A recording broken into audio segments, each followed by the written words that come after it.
Democratic gubernatorial debate. Hello and welcome to this debate among the three Democratic candidates for governor of Michigan in a partnership between WDIV Local 4 and the Michigan Democratic Party. I'm Kimberly Gill. And I'm Devin Skillion. We will be your moderators for this evening. We are so glad you're with us. Let's begin tonight by meeting the three candidates who are with us tonight. First, we have Shri Thanedar. In the middle, Abdul El Sayed, and then Gretchen Whitmer. Thank you all very much for being here. And we will get to as many issues as we can tonight. Our format is simple. Devin and I will ask the questions. Then each of the candidates will have 60 seconds to respond. They also each have 2 rebuttals if they wish. A rebuttal allows candidates an extra 30 seconds on the question being answered at the time. And we'll point out rebuttals will be given after each candidate has answered the question that was central to the rebuttal. We will be polite, but ruthless in our enforcing of the time limits. Indeed. The order of opening statements was determined ahead of time, so let's begin with Shri Thanedar. Good evening. My name is Shri Thanedar, and thank you for joining us. I look a little different. I speak a little different than the governors you have elected in the past. I'm also not the best orator. My colleagues here would do a much better job speaking, but this time, I believe Michigan needs someone who thinks like me. I grew up in poverty in India, came with $20 to America, got a PhD in chemistry, ran a small business, created hundreds of jobs. I'm the only gubernatorial candidate that have created jobs in America. I will want to take this state to the next level through fixing our education system, fixing our roads and our bridges, and making healthcare available to all. I ask for your vote on August 7th. Thank you. Next up, Abdul El Sayed. My name is Dr. Abdul El Sayed. I'm running because as a doctor, I had the privilege of rebuilding Detroit's health department after it had been shut down when Rick Snyder rolled through the city of Detroit with his emergency managers. They shut down a health department, a city with a higher infant mortality rate than my father's native Egypt. We rebuilt that department around the well-being of kids, making sure to stand up to big corporate polluters, making sure every child had a free pair of glasses if they needed one, and also making sure that our kids weren't poisoned by lead in their schools. But right now, I am running because every single project I took on took us to the door of a politician, and those doors were almost always closed for people like you and me. But they always open for the corporations who bought and sold our politicians for too long. It is time to go back to a government for the people and by the people. I'm standing to deliver universal health care through Michicare, our Medicare for All program, to reverse the rates on auto insurance, and to deed of us, our public schools. It's time for a government for the people and by the people.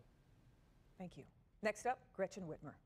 I'm Gretchen Whitmer. I love the state of Michigan. I am proud to be a Michigander. But I look around at the Michigan in which my kids are growing up, and it does not live up to the Michigan I think of when I talk about my Michigan pride. Right now on the campaign, I'm getting attacked on all sides, from Bill Schuette to the DeVosses to the Koch brothers who've spent millions on TV attacking me, and now my Democratic opponents are attacking me as well. I'm tough. I can take it. What we deserve in Michigan is better than that. We deserve a governor who's going to stay focused on the issues that matter, not get distracted by political games. Issues that matter to you and to your family. That's what I'm going to talk about tonight. Like cutting the cost of auto insurance, repealing the retirement tax, making sure that every one of us has a path to a high-wage job, and yes, fixing the damn roads. I'm ready to roll up my sleeves and get to work. All right, let's begin with the questions tonight. Again, you'll each have 60 seconds to respond to these questions. Shri Thanedar, you'll be first on this question.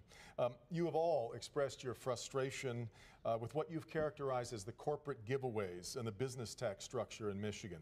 But Governor Snyder's supporters would point out that since his election and shift in the business tax burdens, Michigan has gained 500,000 jobs in the last 8 years. Unemployment is right now at the lowest rate that it's been in 17 years.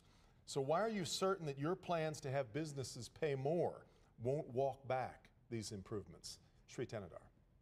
Well, I ran small businesses for the last 26 years. I'm the only business person here on the stage here. I've created jobs, and I know what it takes to create jobs. Corporate incentives don't create jobs. Giving skill set to the people of Michigan will create jobs. And I will focus my efforts on bringing technical and skilled education, vocational skills in middle schools and high schools. I would make community college tuition free, and I will allow and bring training and skilled training to get our workers, Michiganders, ready for the jobs of tomorrow. We need to cut down on corporate giveaways and focus on the people of Michigan. Abdul El-Sayed. I'm not taking a dime of corporate money. So I'm not going to be in a situation where those same corporations come to my office and ask me to use the Michigan Economic Development Corporation to pass them off these subsidies they've been having for a very long time. And for right now, we're watching an economy that, yes, may have a low unemployment rate, but everybody we know is underemployed. Folks have had lower real wages, what that economy pays you, than any time in Michigan's history. We've got to stop focusing on corporate giveaways to ask those corporations to come in when they've been automating and offshoring our jobs. And instead, we've got to focus on a sustainable, small business-oriented economy. Under my leadership, the Michigan Economic Development Corporation starts focusing on incubating and scaling small businesses in communities all over this state. We've got to stop with this system of corporate politics, because I know that this was never supposed to be a government for corporations and by corporations, but rather for the people and by the people. And same question for Gretchen Whitmer. Well, there are some great things that are going on in Michigan, but there are some serious challenges. I've been into all 83 counties in the state of Michigan because I know everyone in the state deserves a governor who goes to bed thinking about how do we solve problems and wake up determined to do that. I did that when I was in the legislature. I crossed the aisle and I worked with Rick Snyder to deliver 680,000 people health care. The dinner table issues in Gogebic County to Detroit, Michigan to Grand Rapids are the same.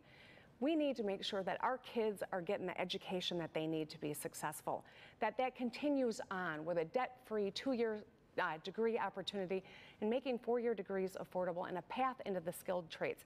If we want a good business climate, we got to have a good people climate.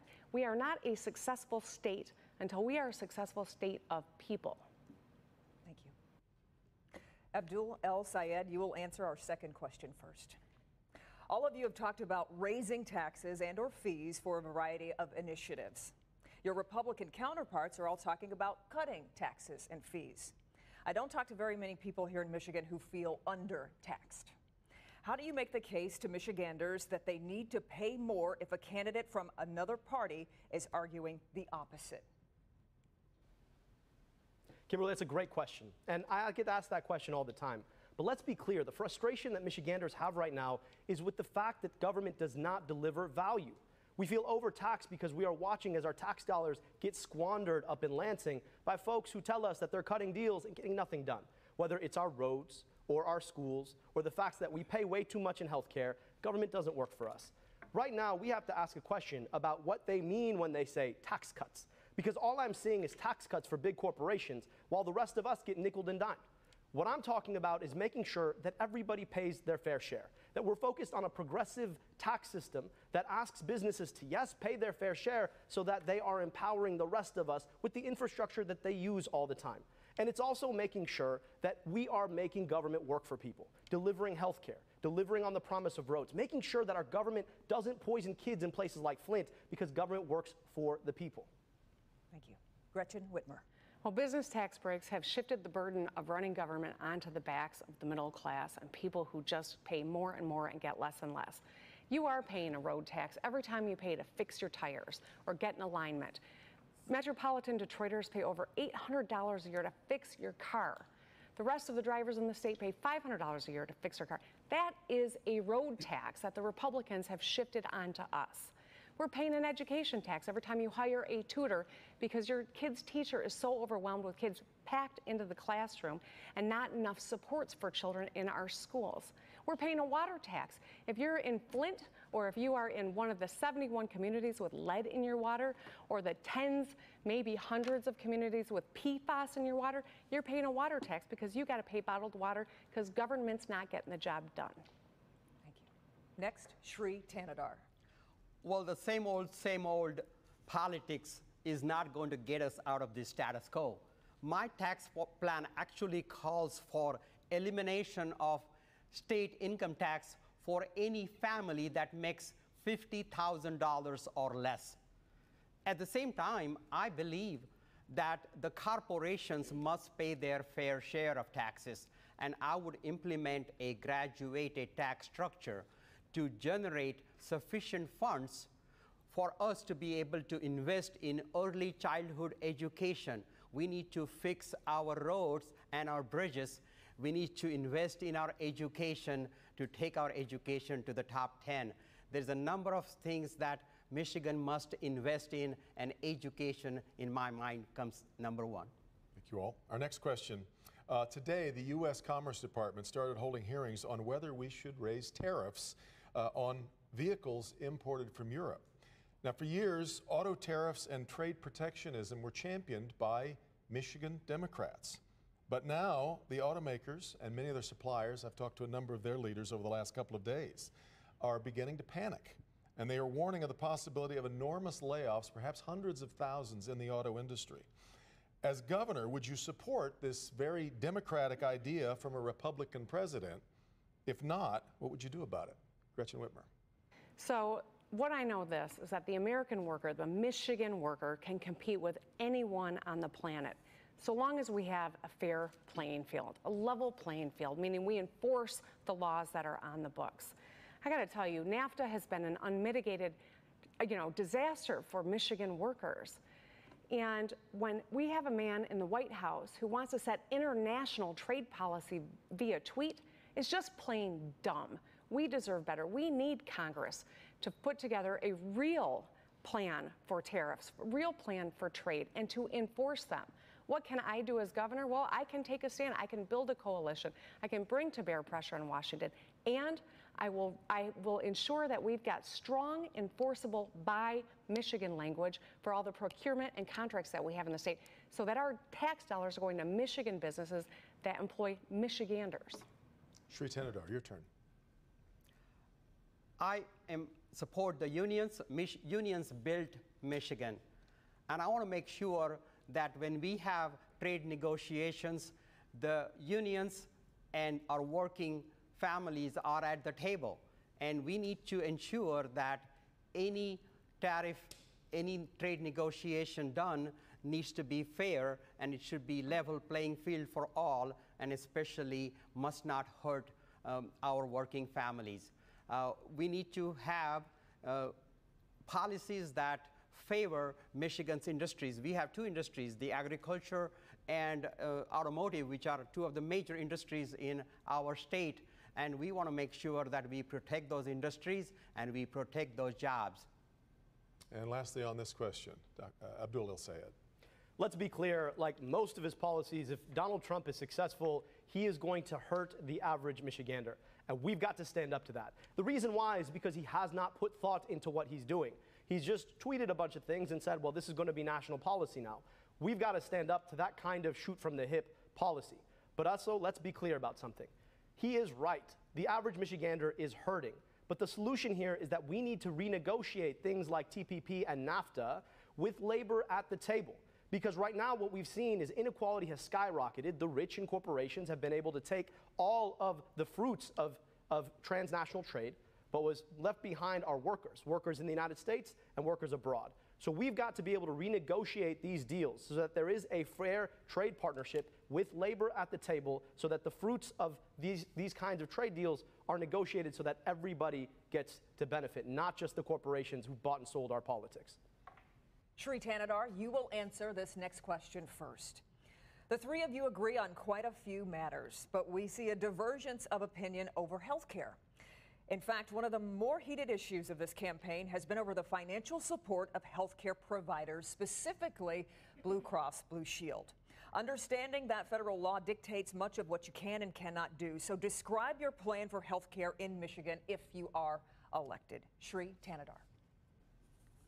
Well, I believe in covering health care. Our seniors must not have to make a choice between buying prescription medicine and putting food on the table. Health care is not a privilege. Health care is our fundamental human right. I would implement a single-payer health care system, a health care system that will cover all Michiganders. We need to have a system that covers prescription medicine, a system that covers co-pays, and we need to have full coverage for all Michiganders. I support Bernie Sanders' Medicare for All, the expanded plan at the national level. If we can do that, that's great. If not, I'll do it at the state level. Okay, Abdul El Sayed, we'll hear from you next. I'm a doctor, and unlike the other two, I've been in situations where I've had to talk face-to-face with people who cannot afford health care. And the reason they can't afford health care is because we have cemented a system whereby corporations, people like Dan Lepp, the CEO of Blue Cross Blue Shield, make millions of dollars, $13 million in fact, and we don't have health care. 600,000 of our sisters and brothers don't have it. That's why we have stood up and said we need a state-level Medicare for all style health care system. That's why we're proposing MichiCare. MichiCare would save the average Michigan family earning $48,000 a year, $5,000, and it would cover everybody. Even businesses would save money. This is the smart thing to do.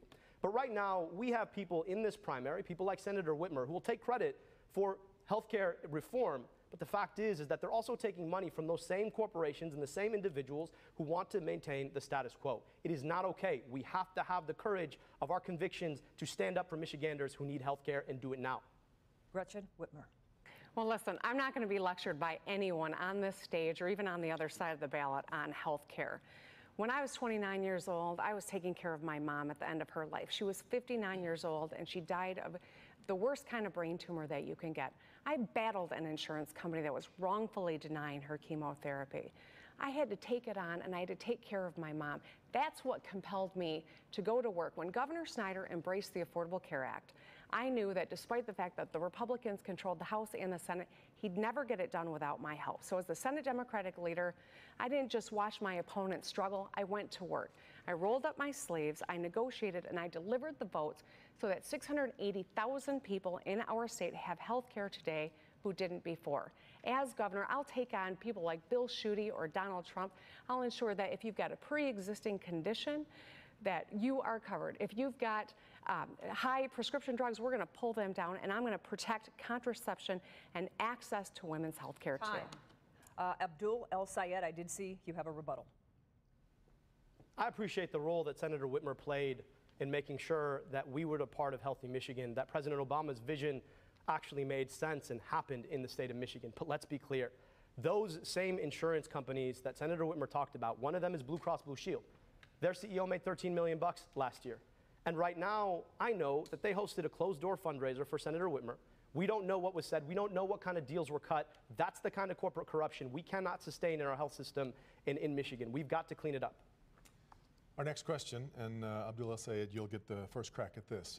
The recent vacancy on the Supreme Court has led to a lot of fascinating conjecture about the tilt of the court, specifically on the matter of abortion. Nancy Caffre, the Detroit Free Press, wrote a column this week that pointed out that should Roe versus Wade be overturned by the High Court, the states would then revert to their pre-Roe versus Wade laws, and in Michigan that would mean abortion would be illegal, just as it was before 1973. What would your plan be should that occur? Abdul El Sayed. This is a very serious matter. When I was in medical school, I had the privilege of sitting with a young woman just about my age, making a very serious decision about whether or not she wanted to undergo an abortion. And I learned then and there, and I always believed it, but I learned then and there that this is always a hard decision, but it's always an individual decision. And we've got to be empowering women to make their best choice throughout the continuum. And to me, right now, we've got to fight that anti-abortion legislation that's currently on the books. But beyond that, we've got to earmark funding through the Michigan Department of Health and Human Services to empower folks with access to family planning services. In the city of Detroit alone, there is one Planned Parenthood clinic. We've got to raise opportunities and access to preconception family planning and postconception family planning. That is a responsibility I take seriously. And as a doctor with operational experience, taking on the challenges of teen pregnancy and unwanted pregnancy, I know that I have the operational experience to get it done. We've got to get right on this issue. We've got to protect a woman's right to choose. Same question for Gretchen Whitmer. When women's health was under attack, I went to the microphone and I shared the most personal story of my life. I talked about being a rape survivor because women's voices were being cut out of the deliberation. They didn't even have a single committee hearing. And I went to the microphone and I said, "Me too," and I did it so that my daughters don't have to. We are in the midst of a great culture change, from Time's Up to Me Too to these brave Nassar survivors who've come forward and held a Big Ten university accountable. But we are not relieved of all of the pressure that's happening. Donald Trump's next appointment is going to put all of the work that we've done at risk here in Michigan. So as governor, I will use every ounce of power in the governor's office to protect a woman's right to choose, to amend our state constitution. I've done it before on stem cell research. We can do this, and I will use all of my power to make it a reality. And finally on this question, Shri Tenadar. Well, I am fully supportive of women's right to choose. I believe the government has no business getting between a woman and her doctor. We must cover health insurance must cover women's rights and women's needs fully. It would be unfortunate if Supreme Court overrules this. I would work as a governor with our congressional delegation to ensure that we pass laws to protect women's rights. As a single state, I would do everything possible to protect women's rights in the state of Michigan. Gretchen Whitmer, you will answer this next question first. Despite the best intentions of lawmakers, teachers, administrators, and school boards, Michigan schools keep falling farther and farther behind our national and international competition. Why has that happened? And again, with an eye toward specific measures and initiatives, what will you do to improve the quality of a Michigan education? Gretchen Whitmer. Well, thank you for the question. This is a problem in our state where we've got legislators who continue to enact changes in the budget, changes in policy, never consult a single teacher or a parent, and they never ask the critical question, how are the children doing? Michigan at one point had the finest education system on the planet. The Detroit public schools were the best of the best. And right now we are failing generations of kids because our leaders in Lansing forgot how important the backbone of our society is an education that levels the playing field. I'm running on a plan, the Better Schools Now plan, which is universal early childhood education for every child, tripling the number of literacy coaches so our children have the wraparound supports so that they're literate by the end of third grade, not held back and punished. Elevating the profession of teachers, treating them with respect, and ensuring that every graduating senior has a path, whether it's to the skilled trades, an affordable four-year degree, or a debt-free community college. Thank you. Shri Tenadar. 300,000 women are out of work in the last 15 years because they cannot afford childcare. I would start improving our education by investing in early childhood education and universal child care. With that, we need to invest in our K-12. We need to pay our teachers well, treat them like the professionals that they are. I want to make our community schools tuition free, and I want to bring a focus on education because education was the ladder for me to pull myself out of poverty. And that ladder is broken for too many Michiganders. I want to make sure that education is accessible to all.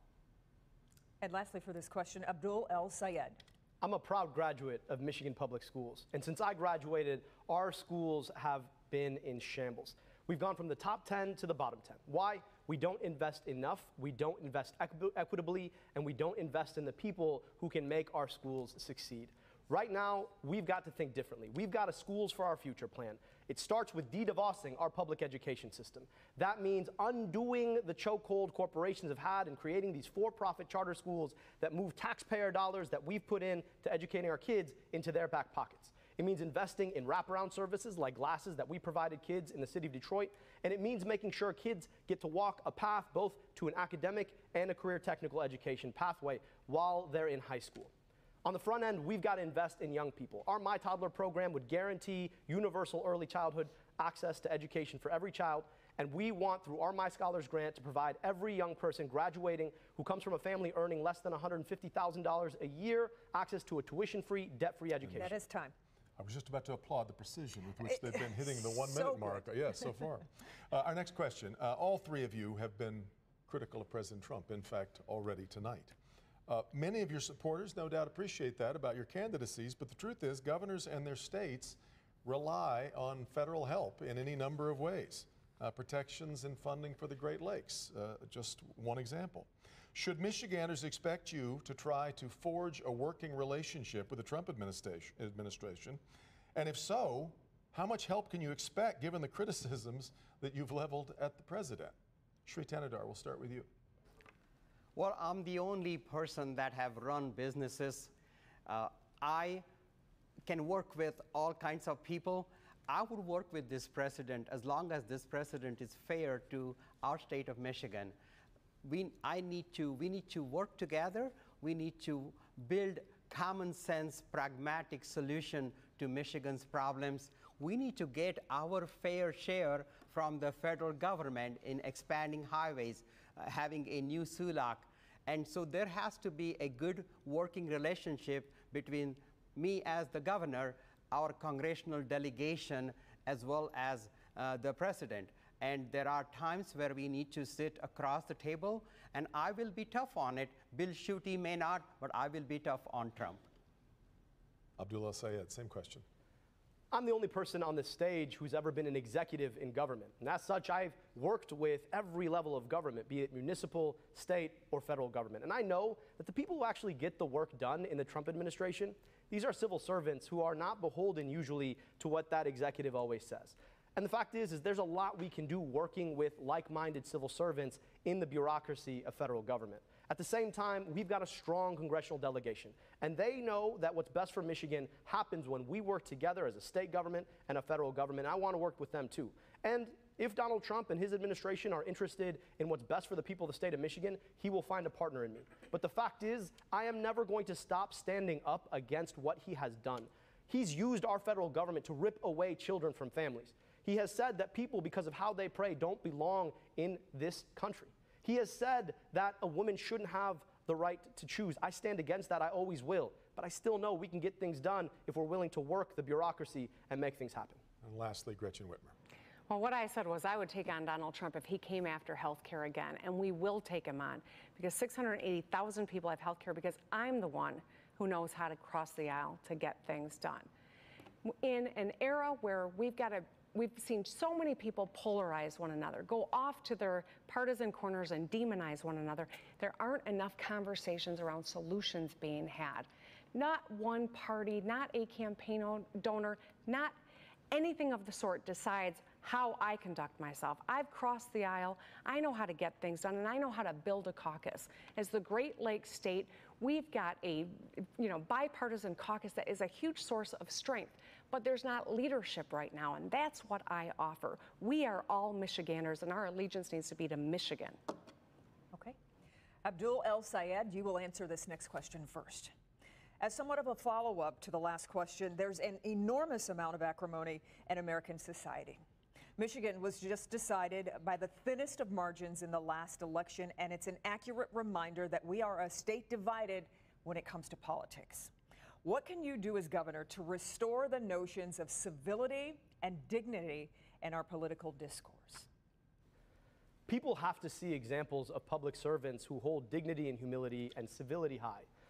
I've traveled to 125 different cities, and folks have asked, you're clearly Muslim and clearly Egyptian American. How is that going for you? I'll tell you this, there is never a visit to any city that does not restore my faith in Michiganders, our goodness, our common sense, and the fact that we just want leaders who are interested in getting things done. I hope that as a leader, the humility that I have carried forward in the work that we've done, listening, learning, reflecting, and then pushing forward policies that speak to the challenges that Michiganders face, that is the same kind of administration that I intend to run. For me, people are not going to be worried about a sideshow that happens in the administration. It's not going to be like watching Donald Trump, but rather watching a leader who believes in the state of Michigan, believes in our people, is not bought off by the same corporations who bought and sold those politicians for so long, and truly is about all of us. Gretchen Whitmer. Well, I appreciate the question. I was raised in a household. My dad was kind of a Milliken Republican, and my mom was a Frank Kelly Democrat. And we had a lot of interesting conversations around our table, but they always centered around the same values, and that is everyone's important.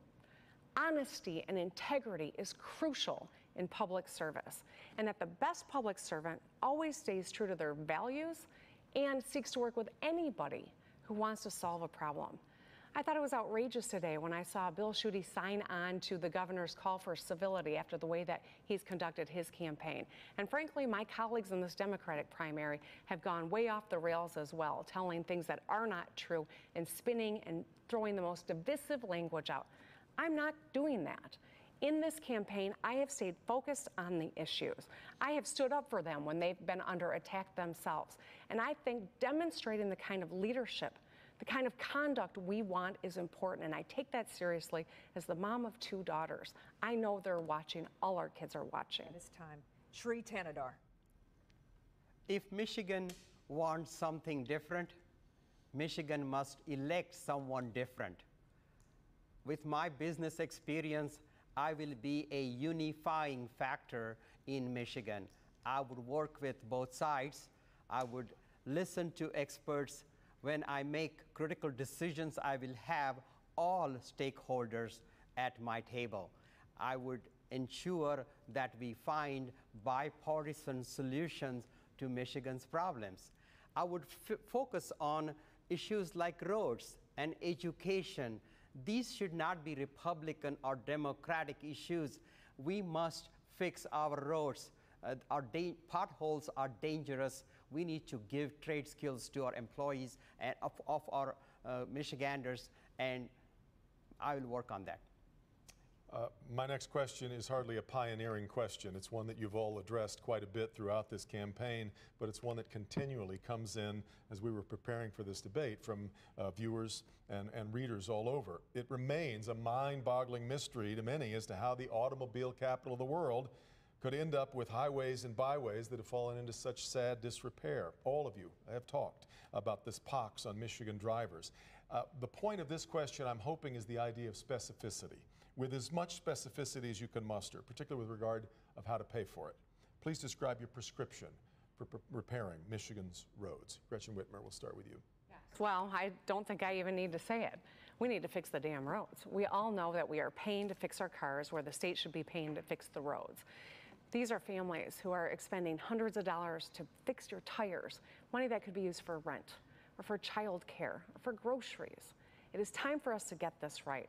I put a plan on the table that invests $3 billion in year 1, rebuilding our roads, and when we do it, doing it smarter so that we use that as an opportunity to lay the conduit so that every community is connected through broadband, to replace the lead water lines that are underneath the ground as well. We've got 71 communities with higher lead in their water today than Flint. That's part of the infrastructure plan as well. I've paid for it in my plan, and if I can't get the legislature, if they're too weak to pass every piece of it, I will go straight to the voters and pass a bond. We're going to use the right mix, materials, and have warranties and do it right. Shri Tanadar on the roads. Here is how I will pay for infrastructure and road improvement. First of all, corporate giveaways. The corporate welfare, I'll cut down corporate tax incentives. Secondly, I'll go to federal government and get our fair share of Michigan's share. I will also work on prison reform. We spent $2.5 billion on prisons today. I want to do prison reform and save some money there. I support passage of recreational marijuana that will generate about $125 million. And then I would do a graduated tax structure that will pay for a 30-year, $30 billion bond that will take Michigan's infrastructure to the next level. And finally, Abdul El-Sayed on this matter. Look, it's about more than just fixing the darn roads. It's about fixing the darn politics. The problem with our politics right now is that we are so beholden to the same corporations who have bought and sold Michigan politicians for too long. And they give us the same status quo solutions. I mean, Senator Whitmer was in the legislature for 14 years. Our roads aren't any better than when we started. We're proposing a pure Michigan infrastructure bank. And that infrastructure bank would give us the opportunity to think about investing over the long term, breaking the political cycle that has played politics with our roads, and also think beyond just roads and bridges, but also think about water, think about 100% renewable energy, thinking about school infrastructure. The way we pay for it, well, it's easy. Right now, because of our corporate politics, we send nearly $10 billion off to subsidies for corporations. Imagine what we could do with it. We can legalize marijuana and make sure that we can pay that $125 million into fixing roads and schools. And then we can think about making sure that we can make sure the trucks that pass through our roads are paying their fair share when they pass through our national border. That is time. Okay. Let's stay with driving in Michigan. So, Shri Tanadar, you will answer this next question first. If fixing the auto insurance problem was easy, it would have been done a long time ago. Is it time to end no-fault insurance in Michigan? And if not, how do you bring down the cost of auto insurance, which routinely ranks among the top frustrations of Michiganders who pay the highest insurance rates in the entire country? Shri Tanadar. Michiganders have been burdened with the no-fault and unlimited coverage for health care. Now, once we pass single-payer health care in Michigan, the health insurance part of auto insurance will be covered under my plan for single-payer health care, and that would help reduce our auto insurance rates. But first of all, I want to make sure that insurance companies are not redlining. Redlining should be outlawed. We need to make sure that the insurance companies do not use non-driving factors in arriving at insurance rates. We need to have greater transparency in MCCA, the board that puts another $200 premium over our auto insurance rates. We must make owning automobile affordable so people can get to work. Abdul El Sayed. Michiganders pay 2 times as much as in auto insurance as the rest of the country, 5 times if you live in communities in Detroit. We've got a plan to reverse the rates, and it doesn't take away coverage for people who actually need it. But what it does do is it stands up to the auto insurers, stands up to the trial lawyers, stands up to the doctors and hospitals who've been profiteering off the system for too long. To reverse the rates, first, we've got to ban redlining. No more taking into account where somebody lives or what their education is to decide how much they pay for something as simple as insurance. 2, we're going to stand up a Truth in Insurance Commission, putting everyday Michiganders in a place where they can hold the insurers accountable. 3, we've got to stop the fraud and abuse, the exploitation by lawyers, the exploitation by doctors. And lastly, the reason our auto insurance in Michigan is so expensive is because we're one of the few states that asks auto insurance to be health insurance too. We pass Michicare, all of a sudden we let auto insurance go back to being auto insurance, and we can reverse the rates. Gretchen Whitmer. Well, there's no question we got to bring down the rate. We got to bring down the cost of auto insurance. I talk to people all the time. Their auto insurance is more expensive than their car note, and it's crushing families. This is going to be a major objective in my first 100 days as governor. We have to also remember that the goal of no fault, though, was to bring down litigation and ensure that people that are catastrophically injured have the health care they need. And our system has to meet both of those goals. I'm going to work with all stakeholders to make sure that we've got a system where policyholders are treated fairly, where insurance companies pay their bills on time. And if they don't, without a good reason, then they are penalized. That we have a real fraud authority to eliminate fraud and save you money. But we've also got to have transparency of the catastrophic claims fund and eliminate redlining. Your insurance should not be decided by your credit rating, your marital status, or your education level, or your zip code. Our next question, we have just, I think as all of you know, hit the 5th anniversary of Detroit's bankruptcy. For all of the controversy surrounding emergency managers, it is hard to see how Detroit could have emerged from bankruptcy as quickly as it did without one. But that's just the Detroit story. Other municipalities remain in peril, and there are still others waiting to join them. No doubt they will. If not an EM, then what? And how do we save cities and towns that find themselves swamped by their debt and obligations? Abdul El Sayed, you've got the first crack on this one. I'm the only person on this stage that has any experience in municipal government. And I know what it's like to have to rebuild after emergency management, a city that lost its health department. It's not all sunshine and lollipops when we talk about emergency management. And just to show, think about Detroit Public Schools. They incurred twice the debt that they had started with under emergency management. Almost every time emergency management was employed, it was employed on low-income black communities.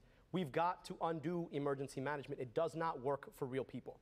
Instead, we've got to focus on increasing the revenue share that the state shares with local municipalities, empowering them to actually build out and sustain themselves in ways that they can't right now because the state has balanced its books under Governor Snyder on the backs of municipalities, on the backs of the poor and our seniors. We've got to stand up and we've got to get revenue sharing right We've got to think about ways that are much more merciful and engaging, where we empower local communities to succeed and thrive rather than taking away their democratic rights. Gretchen Whitmer. Well, I was in the legislature when the governor and the Republicans pushed through the Emergency Management Act. I led the resistance. We voted against it and they rolled right over us. And then we went to the ballot. And we, the people, rejected it. And what did the Republicans do?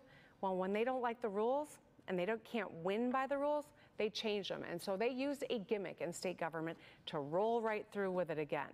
We've seen the most horrific consequences of emergency management. In 2014, 50% of our African American population in Michigan was under some form of emergency management. This has real racial consequences. These are communities that were set up for failure by underfunding, whether it's in education or is in our municipalities. Self-governance is critical to our democracy, and I will never ever impose an emergency manager the way that Governor Snyder has. We will undo that law and make sure every community continues to be self-governing. Shri Tanadar, you're last on this question. We need to fix the funding, how the state government funds cities and municipalities. I've traveled all across Michigan. I've been to places like Benton Harbor, Highland Park, and I've seen places where communities are left behind. Flint, Michigan, for example, I've seen 40-some% of unemployment. 45% of the people have some kind of a felony record that keeps them from getting good employment. We need to change that. We need to invest in our cities. We need to not neglect certain cities and let that population or those communities suffer. We need to have a revenue distribution formula that's fair and that's need-based. And Abdul El-Sayed, you've asked for a rebuttal. This is your second and final rebuttal, but you've got 30 seconds. Senator Whitmer talked about Republican gimmicks. And one of the worst Republican gimmicks we have right now is Citizens United. It created a path for dark money to flow into our politics. And I hate to say it, but right now she's employing exactly that. Build a Better Michigan, which you've been seeing ads from. What it is a means to put unlimited amounts of corporate money into our politics to move a message. We have to ask ourselves, where is that money coming from? In 4 days since it was supposed to tell us, we still don't know. We cannot continue with this kind of politics. And Gretchen Whitmer, you'd like a rebuttal. I just got to say, give me a break, Abdul.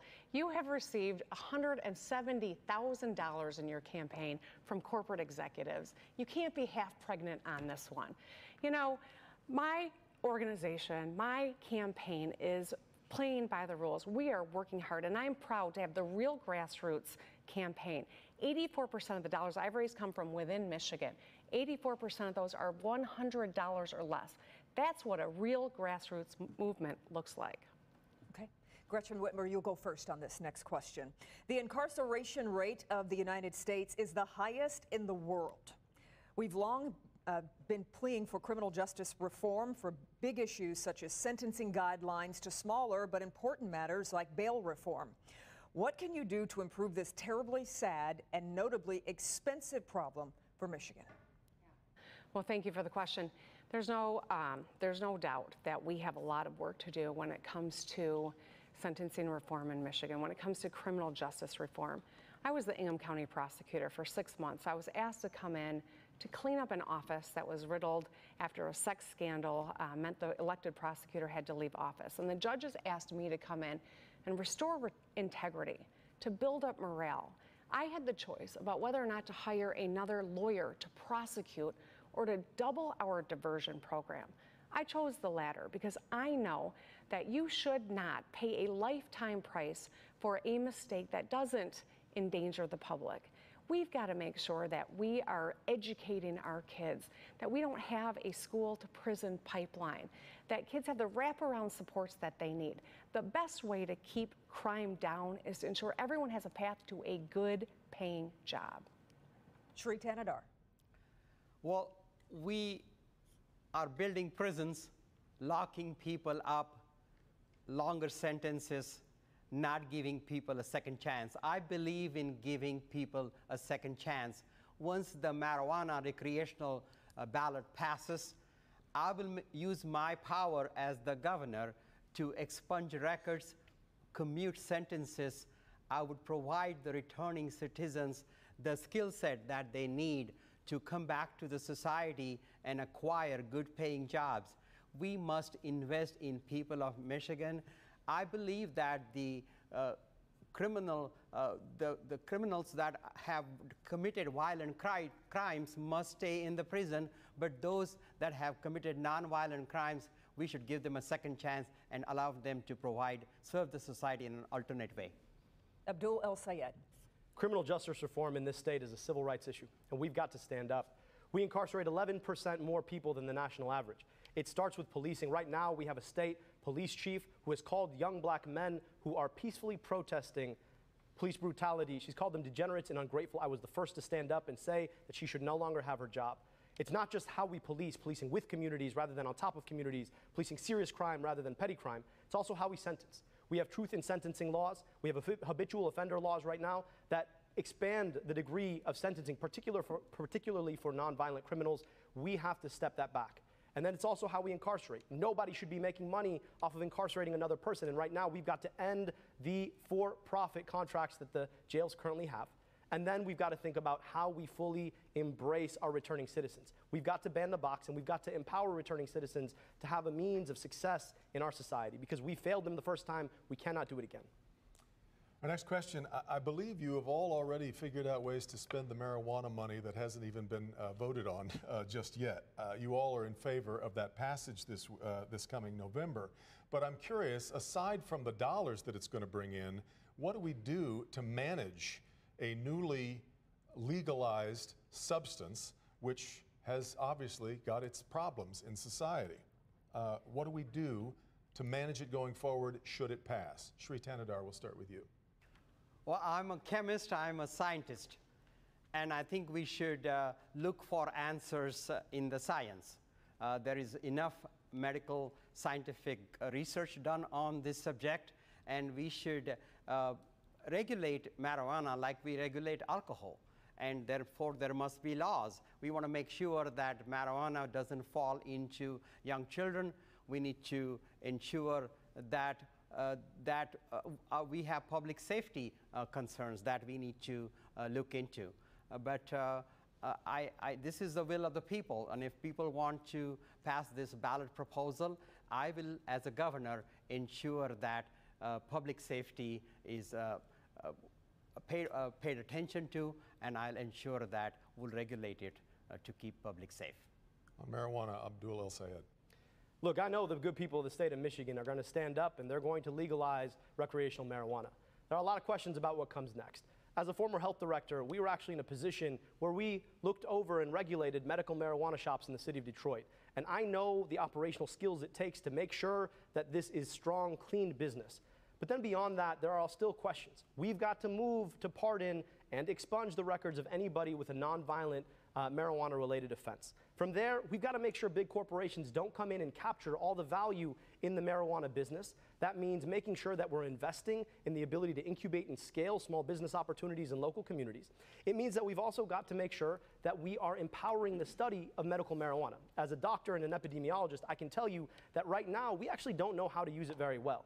But we can be the state that actually pushes out a lot of this good science when we're able to legalize. And I look forward to doing all of these things because I know that this is something that will benefit both Michiganders and Americans. And finally on this issue, Gretchen Whitmer. I want to start by saying I will be a yes vote. And I know this. In 2008, when we went to the ballot with stem cell research, we also had medical marijuana on that ballot. The voters overwhelmingly passed both. And then we had an attorney general who didn't want to do anything to promulgate rules and do it right, and created this confusing state of affairs where patients could not get their medicine.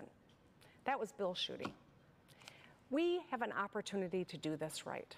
When we, the people, amend our Constitution to permit this, we've got to have a governor who's going to promulgate rules to keep and make sure that they're enforced so that marijuana does not get in the hands of our children. We need to also ensure that the money that is raised from tax revenue goes into our schools and infrastructure the way that it is supposed to. And finally, yes, we need to expunge the records of people that have convictions that would, for activity that would now be legal under the law. I'm committed to do all of those. Okay. We are running short on time, so this next question you'll each have 30 seconds for. We will begin with you, Abdul El Sayed.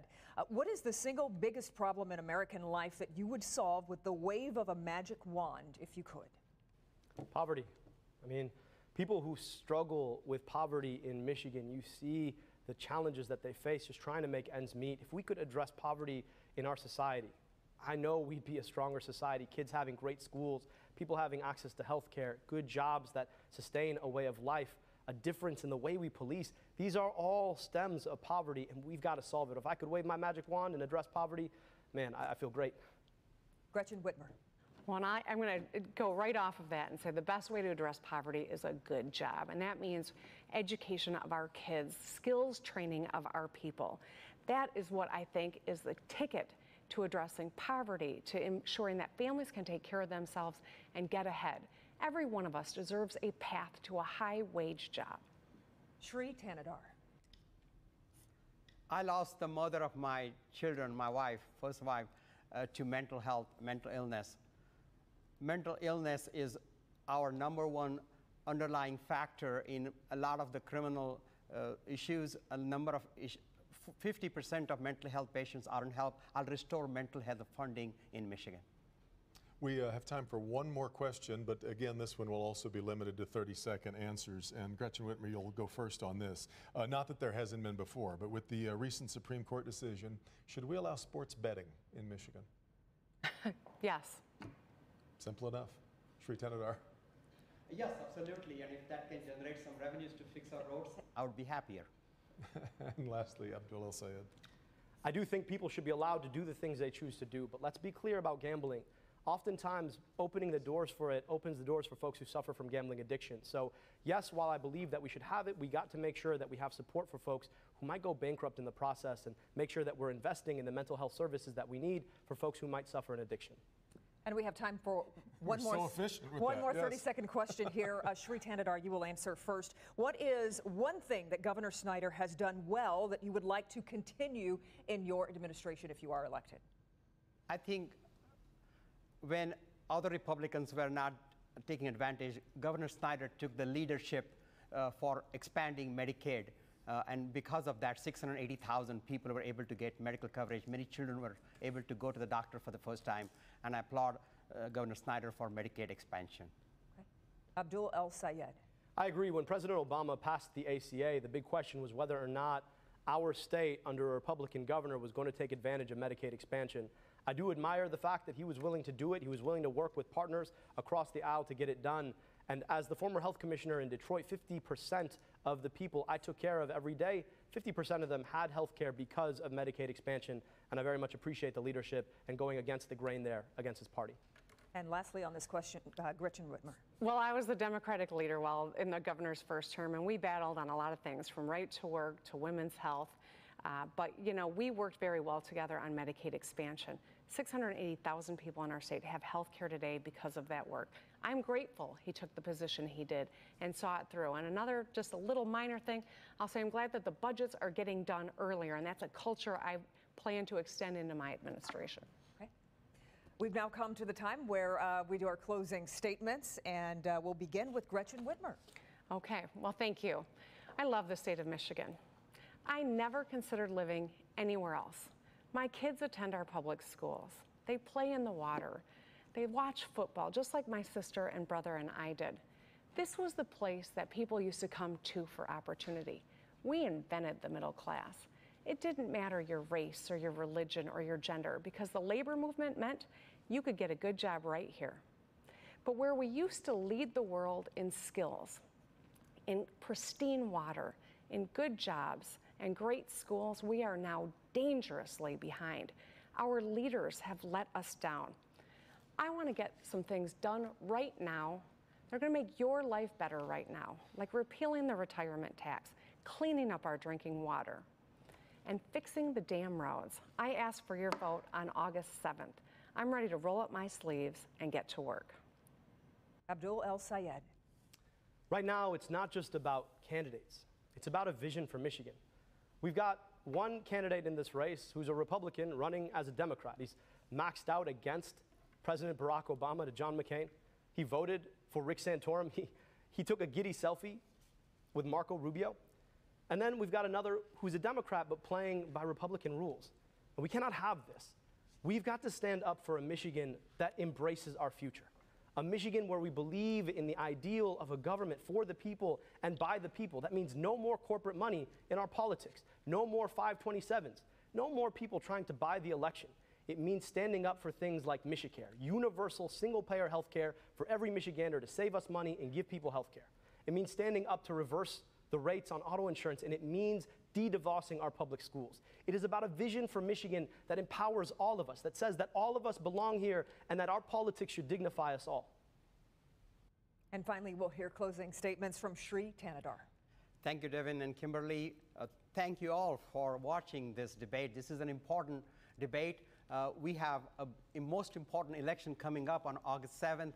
We're going to choose the Democratic nominee to fight against Republican Bill Schuette. And I believe I am the best contrast. I'm the best candidate to defeat Bill Schuette because Bill Schuette came from privilege and I came from poverty. Bill Schuette always worried about his own job. I worry about your job. I am the only gubernatorial candidate here that has created jobs in America, not a single job outsourced. Bill Schuette will bring his right-wing politics to Michigan. I will make Michigan inclusive and progressive. I need your support on August 7th. Thank you and good night. All right. And we'd like to thank the candidates for being with us this evening, and thank you to the Michigan Democratic Party for partnering with us on tonight's debate here at Local 4. We know the importance of being an educated voter, and we take seriously our role in helping inform your decisions before you head to the polls.